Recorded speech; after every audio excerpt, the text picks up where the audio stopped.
Olá, tudo bem? Bem-vindos à 8ª temporada do podcast Direito Empresarial Café com Leite. Esse é o podcast perfeito para quem busca conhecimento jurídico durante a correria do dia a dia. É a sua biblioteca, em áudio gratuita, repleta dos principais textos e dos autores de direito empresarial no Brasil. Eu sou Amanda Taide, mineira cruzeirense da UFMG na origem, com passagem em São Paulo, no Largo São Francisco, USP, e Candanga, Fluminense e UNB de coração. Casada, mãe do Pedro, de 6 anos. Pedro, Pokémon, Charizard, Pikachu, Bulbasaur e Charmander. Do Luca, de 4 anos. Lucas, Hot Wheels, Let's Race. E tutora do Vira-Lata Farofo. Sou professora da UNB e consultora no Pinheiro Neto Advogados, nas áreas de Direito da Concorrência, Comércio Internacional, Defesa Comercial e Interesse Público, Compliance, Anticorrupção, Acordo de Leniência e Negociação de Sanções e Direito Empresarial em geral. Esse é um podcast simples, curto e gostoso, como um café da manhã, mais rapidinho, durante a semana. Você quer navegar pelo podcast?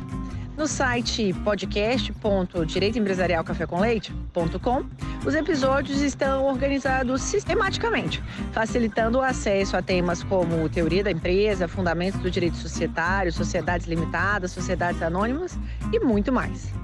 Pegue então sua xícara de café com leite ou chá, seu tênis para fazer exercício físico ou seu fone de ouvido para ouvir no meio de transporte diário. Vamos então comigo para a próxima xícara de café com leite?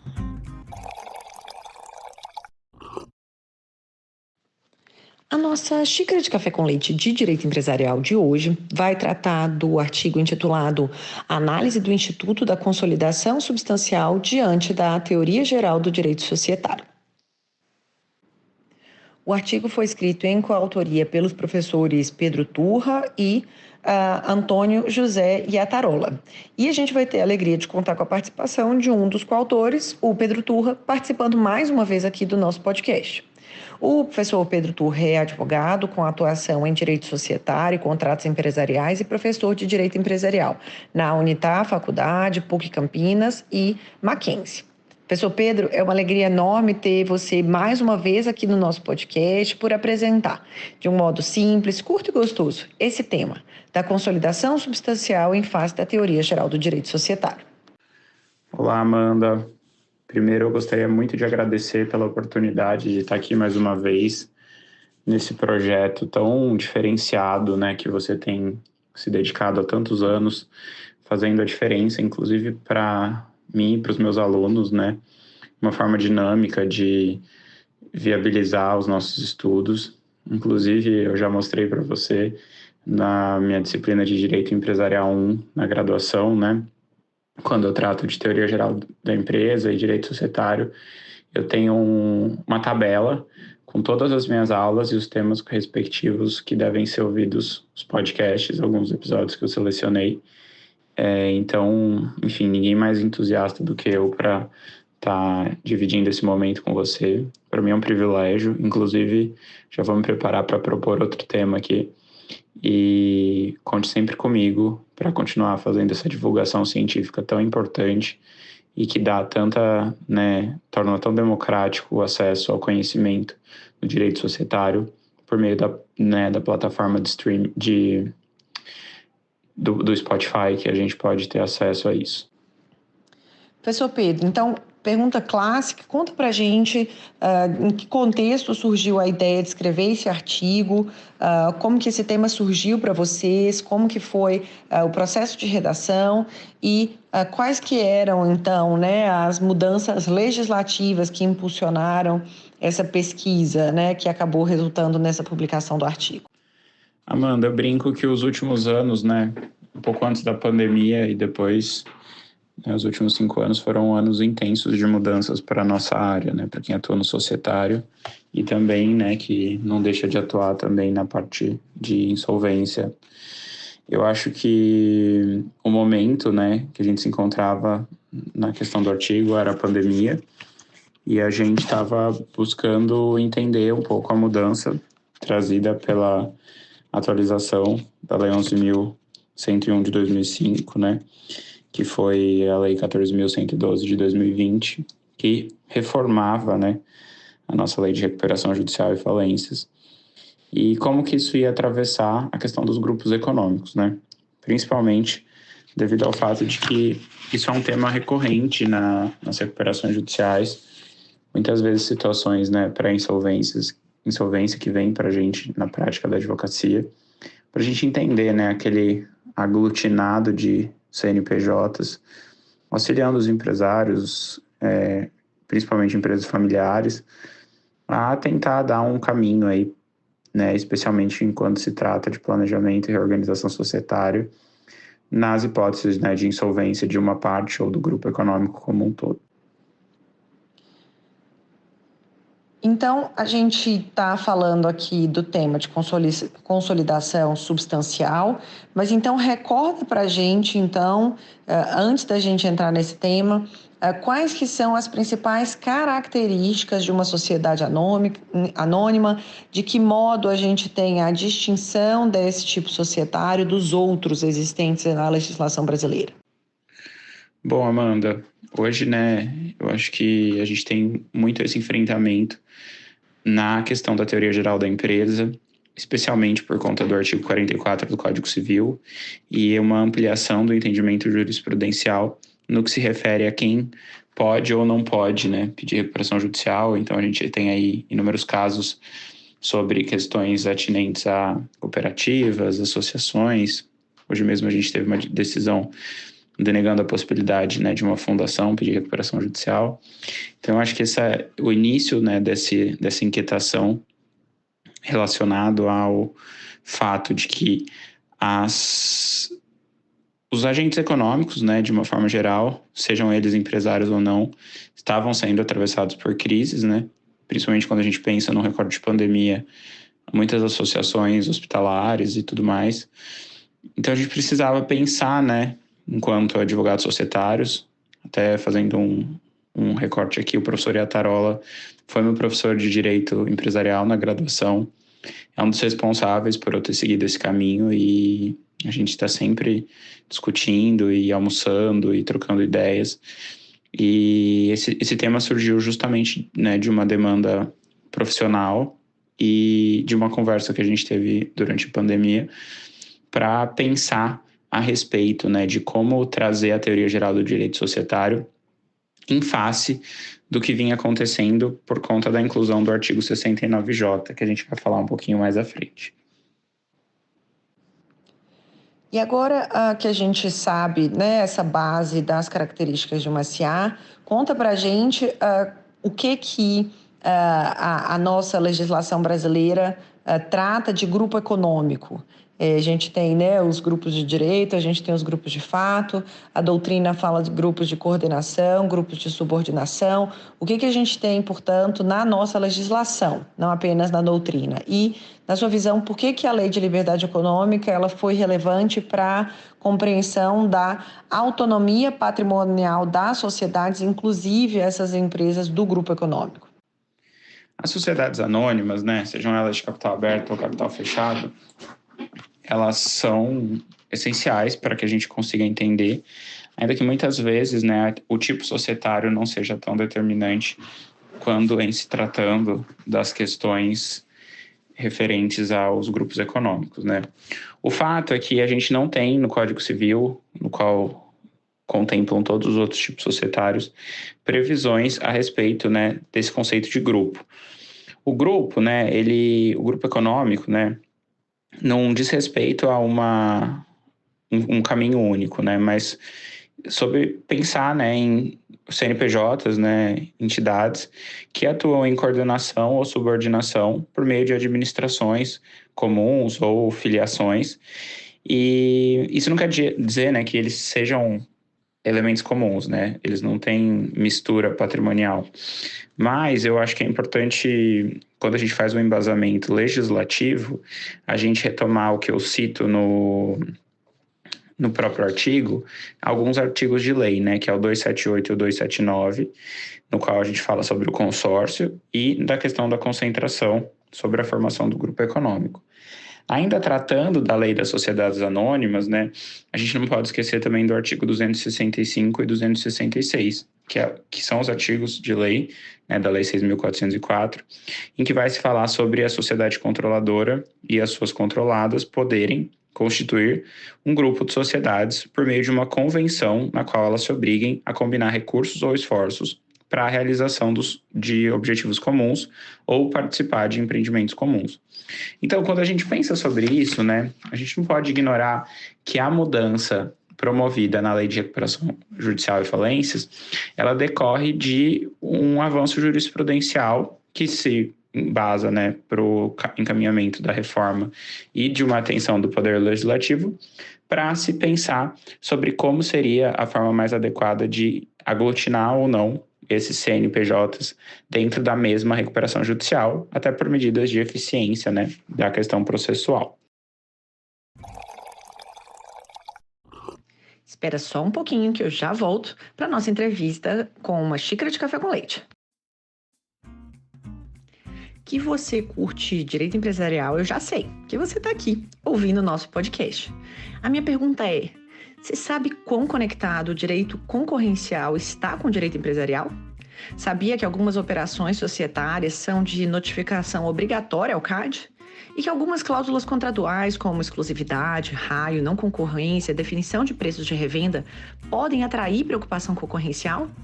E que algumas práticas, como recusa de contratar, discriminação de clientes, também podem ser acionadas no CAD? Você sabia que algumas empresas que, eventualmente, tenham combinado preços, dividido mercados, podem celebrar acordos de leniência com o CAD, obtendo até mesmo imunidade?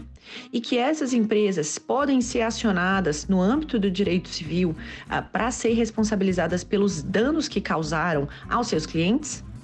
Se você ficou curioso e interessado em como esse conhecimento pode contribuir na sua formação jurídica, eu faço um convite. Entra no site Pós em Direito Concorrencial e se inscreva na nossa nova pós-graduação, que eu estou lançando agora, no segundo semestre de 2024, totalmente virtual, registrada no MEC, com um conteúdo linear, completo e que vai te preparar para os problemas práticos que você vai enfrentar no dia a dia do direito empresarial. Espero você lá. Eu já peguei minha xícara de café com leite, vamos voltar para a nossa entrevista. Então, qual que foi essa inovação trazida pela Lei 14.112 de 2020, especificamente no que tange, né, a consolidação substancial para as questões de insolvência e como que isso conversa, né, com o que a gente falou anteriormente, das características de uma SA, da configuração de grupos econômicos e da questão da autonomia patrimonial das sociedades? Amanda, dando continuidade, né, ao que trata a questão da Lei das Sociedades Anônimas sobre os grupos, né, nos artigos que eu citei anteriormente, a gente precisa pensar que a Lei da Liberdade Econômica ela foi um avanço muito significativo, principalmente quando a gente enfrenta tantos desafios, né, jurisprudenciais no que se refere ao artigo 50 do Código Civil, nas hipóteses de desconsideração da personalidade jurídica. Por que eu estou falando sobre isso? Porque, com a Lei da Liberdade Econômica, foi incluído o parágrafo 4º do artigo 50, que é aquele que vai dizer que a mera existência do grupo econômico, sem a presença de alguns requisitos que estão no próprio artigo, não vai autorizar a desconsideração da personalidade jurídica. Ou seja, esse artigo ele vai trazer um amparo significativo para nós que atuamos, né, em questões de organização e planejamento societário, na medida em que se pensa sobre a necessidade, né, de que, para que se configure, né, a desconsideração através desse grupo econômico, é preciso que se demonstre alguns requisitos que já estavam na lei, no artigo 50 do Código Civil anteriormente, mas que é essencial que se comprove o desvio de finalidade, que está inscrito no parágrafo 1º, ou as situações de confusão patrimonial, no parágrafo 2º. No capítulo eu também cito, né, inclusive o professor João Pedro Scalzilli já esteve aqui no podcast, inclusive é um podcast espetacular, vale muito a pena ouvir, quando ele fala sobre a tese de doutorado dele, que ele vai trazendo, né, no momento em que ainda não tinha, porque a tese de doutorado é de 2014, se eu não me engano, sobre questões, né, de contratação intragrupo, livre transferência de ativos e passivos, que é a realidade das sociedades empresárias, né, brasileiras, até porque a gente tem um dado muito significativo de empresas familiares. E aí, eu acho importante uma coisa que eu trouxe, né, nesse capítulo junto com o professor Iatarola, que é muito comum no dia a dia dos litígios, né, para quem está aí na face a face do contencioso, erros que acontecem e que comprovam a similaridade societária. Dentre eles, né, assinaturas de e-mails de uma empresa para uso de outra, ou mesmo a assinatura através de grupo tal. E também, né, muitas pesquisas que têm sido utilizadas por meio de redes sociais, né, que comprovam as práticas de operações triangulares. A gente vê muito isso, né, em LinkedIn, Facebook, Instagram. Agora nem sei se isso já não está no TikTok, porque na época não era uma rede social tão forte. Mas o fato é que hoje em dia a gente percebe que essa lacuna normativa que existia até, né, a entrada do 69J dava um pouco de insegurança jurídica. Então, justamente por isso, né, o artigo 69J, ele vem com um critério um pouco mais objetivo, mas que também precisa ser levado em conta por conta, né, de manter a segurança e a autonomia patrimonial que foi compilado no parágrafo 4º do artigo 50. E agora, caminhando para o final, professor, sobre o artigo de vocês ainda, qual que foi o motivo que você entendeu, né, que isso afetava a prática de advogados no consultivo, né, em questões realizadas no cotidiano das empresas? Qual que é a tendência, na sua visão, da prática das sociedades empresárias frente ao que se modificou com a inclusão do artigo 69G e 69J da Lei de Recuperação e Falência? Se você puder explicar um pouquinho de cada um desses artigos, por favor. Amanda, eu acho que antes de começar a responder sua pergunta, eu queria aproveitar para fazer uma citação. Por acaso, o professor Pedro Rebelo Bertolini, que é juiz do TJSP, e que, em sua tese de doutorado, que acabou virando um livro que se chama Recuperação Judicial dos Grupos de Empresas, que ele trata sobre os aspectos teóricos e práticos da consolidação processual e substancial, merece ser citado aqui inicialmente, porque o Pedro, inclusive, leu o meu artigo, por acaso, e a gente teve várias conversas. Ele é professor de um curso de pós-graduação que eu coordeno aqui em Campinas, ele é juiz em São Paulo, e ele tem um extenso livro de quase 800 páginas, né, tratando sobre o tema. O meu artigo é muito mais conciso nesse sentido, mas eu acho que antes de adentrar essa questão, eu queria aconselhar essa leitura, porque eu acho que você consegue, né, nesse livro que já está disponível pela editora Foco, do professor Pedro Rebelo Bertolini, aqui só reiterando a citação, aprofundar, né, muito mais do que num artigo publicado em um capítulo de livro. Inclusive, quando o Pedro leu, né, esse capítulo que foi publicado até meio que de forma simultânea, a gente teve várias conversas, mas o primeiro fato é que até 2020, não existe a lei, né, de recuperação judicial, ela era silente a respeito da possibilidade de processamento de grupos societários. Então, a gente estava aí diante de uma lacuna, né, normativa, e essa questão vinha sendo levada para o Poder Judiciário com uma certa frequência. Então, já existiam, né, recuperações judiciais de grandes grupos empresariais no âmbito de sociedades anônimas de capital aberto. Então, eu cito até no próprio artigo, né, como o OGX, a Oi, OAS, a própria Odebrecht. E mesmo sem essa previsão, foi, né, necessário se consolidar por meio da jurisprudência nacional.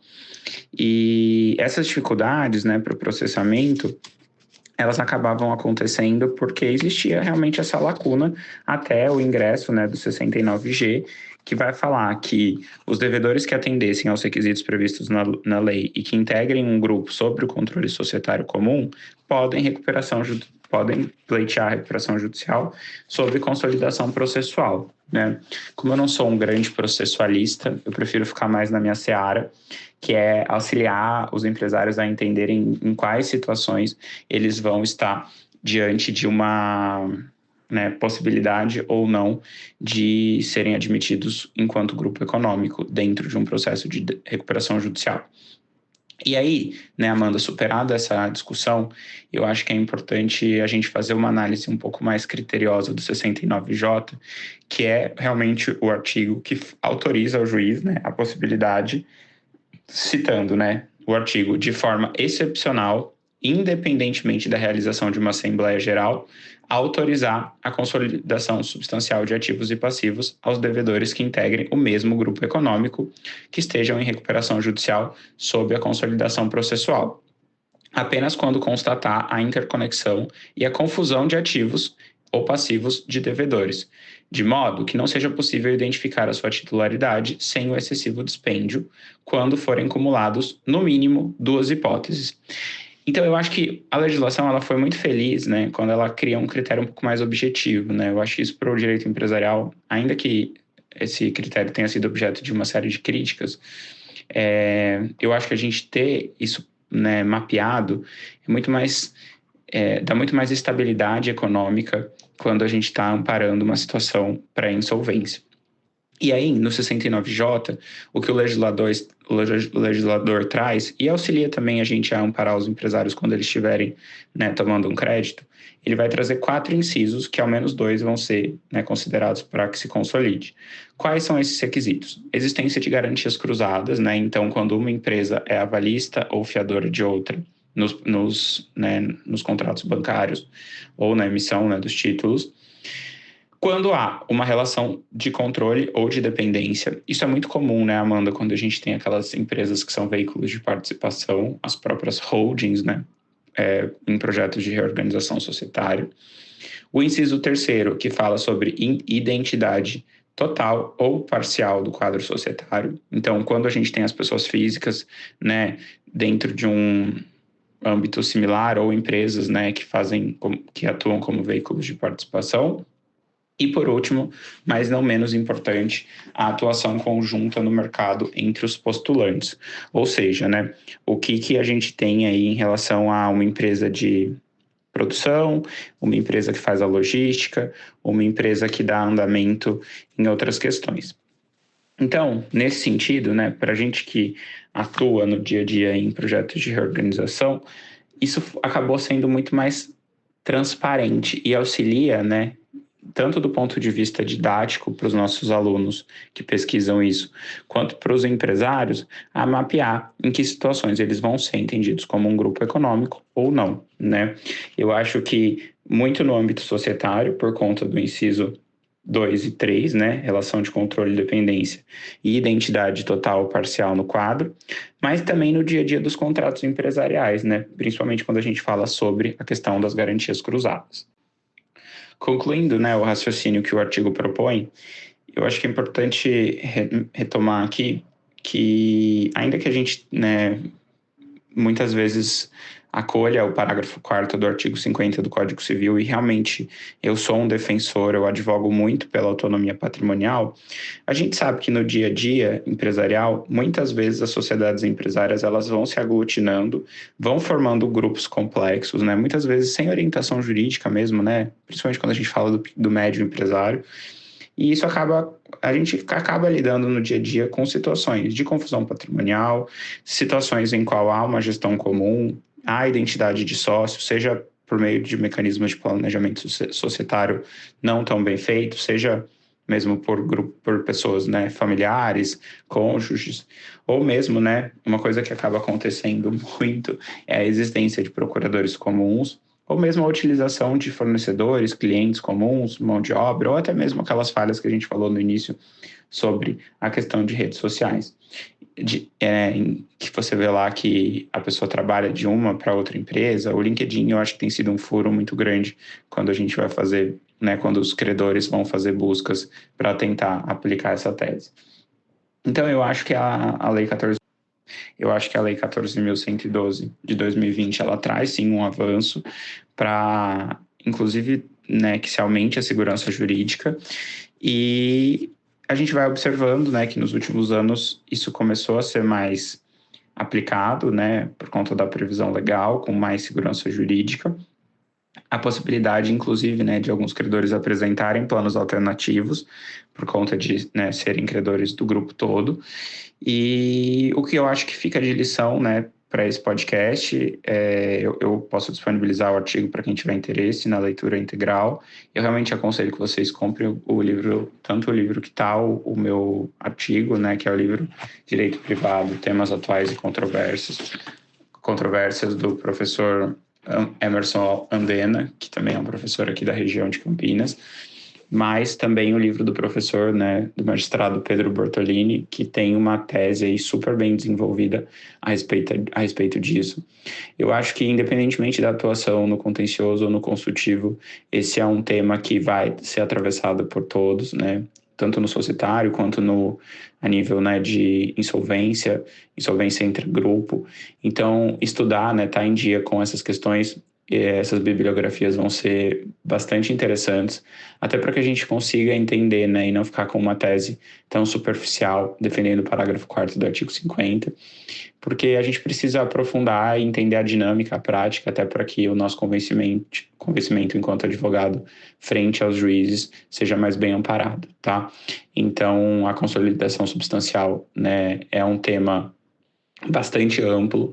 A gente tem muita bibliografia sendo publicada, né, além das que eu citei, e eu acho que esse podcast vai ser um caminho para democratizar esse debate, e eu fico à disposição aí de quem tiver alguma dúvida para me procurar e para que a gente possa ter diálogos longos, assim como eu tive com o professor Iatarola, que é uma pessoa muito importante na minha carreira, e como também eu acabei conhecendo o professor Pedro Bortolini, através, né, inclusive também de redes sociais, no qual ele leu o meu artigo e a gente teve uma grande discussão a respeito desse tema, ainda no momento em que o livro dele não tinha sido publicado, né? Então, quando você me chamou para participar do podcast, eu logo mandei uma mensagem para ele e para poder fazer essa citação. Então, eu acho que é um tema aí muito amplo, é um tema que, ainda que hoje a gente tenha, né, a previsão do 69J com muito mais objetividade, a gente vai, né, encarar uma série de debates a respeito dele, e isso vai estar no nosso dia a dia profissional, independentemente da nossa posição, pelo credor ou pelo devedor. E agora uma pergunta específica dessa 8ª temporada. Conta pra gente, então, na pessoa física, quem é você? Conta um pouquinho mais dos seus gostos, das suas preferências, e quando você vai ouvir podcasts não jurídicos, conta pra gente quais que você ouve também. Sobre a sua última pergunta, né? Bom, eu tô sempre aí nas redes sociais, sou bem ativo no Instagram, sou um entusiasta aí da atividade física, exercícios, sou um professor voraz, advogo também muito, atuo muito com planejamento societário, né? Tanto sucessório para empresas familiares, quanto também em reorganizações. Trabalho bastante com contratos empresariais, principalmente franquia, que é um tema que me fascina bastante. Shopping center, sou professor de graduação, sou professor de vários cursos de pós-graduação.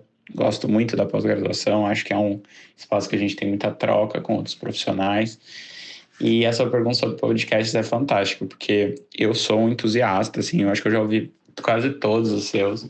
Eu gosto muito ainda nessa área jurídica, para depois sair do jurídico. Eu gosto muito de um, inclusive, que você participou, que é o Direito de Resposta, que é sobre carreira no direito empresarial, com o Renato Sapiro. Eu acho um podcast excelente para a gente pensar sobre a nossa carreira mesmo. Tem vários caminhos ali dispostos. E sobre os não jurídicos, cara, eu escuto muitos podcasts, assim. Tem um que eu adoro, que é bem engraçado. Eu escuto sempre que eu posso, que é o É Nóia Minha, da Camila Frender. É um podcast mais engraçado, que ela vai trazendo algumas paranoias, assim, e é bem divertido, porque ela também traz alguns temas que acabam parecendo paranoias, mas que são bastante sérios. E eu acho que você gosta também, porque eu acho que a gente já conversou sobre isso uma vez no inbox do Instagram, um podcast que eu gosto demais, que é sobre psicanálise, que chama Meu Inconsciente Coletivo, que quem apresenta é a Tati Bernardi, e tem algumas temporadas, né, é da Folha de São Paulo esse podcast, e ela vai tratando sobre livros, filmes, sobre a ótica da psicanálise, ou mesmo sobre questões psicanalíticas, né. Tem alguns, assim, que ela comenta A Amiga Genial, da Helena Ferrante, um outro que ela comenta aquele filme Parasita, que é fantástico. Tem 2 ou 3 que ela comenta Succession também, que é uma série que todo mundo que me acompanha sabe que eu sou fã. Então, esses são os podcasts que eu escuto sempre. Mas, assim, nossa, eu sou um ávido consumidor de podcasts. E o seu, inclusive, está sempre me acompanhando aí quando eu estou nas estradas da vida, atendendo clientes aqui no interior de São Paulo. Obrigado pela participação mais uma vez, é um prazer, uma honra. Eu me sinto realmente muito feliz de poder compartilhar meu conhecimento com você. Você é uma pessoa que faz a diferença no nosso espaço do direito empresarial e pode contar comigo sempre, porque é realmente um momento de alegria poder sentar, poder reler o que eu escrevi há um tempo e poder discutir e tornar, né, esse conhecimento acessível. Um abraço, estou à disposição de todos que quiserem falar comigo nas redes sociais. Meu nome é Pedro Gabriel Romanini Turra no LinkedIn e meu @ no Instagram é Pedro R. Turra, com 2 R's. Para quem quiser falar comigo, estou à disposição. Um abraço.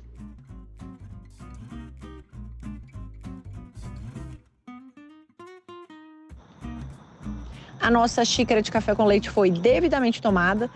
Agradecendo aqui a nosso convidado pela presença, a vocês pela audiência. Se vocês tiverem sugestões, comentários, não deixem de me procurar. No LinkedIn, Amanda Taide, no Instagram, Direito Empresarial Café com Leite e também, caso vocês tenham meu contato, podem me mandar mensagem no WhatsApp. Um abraço a todos. Tchau, tchau.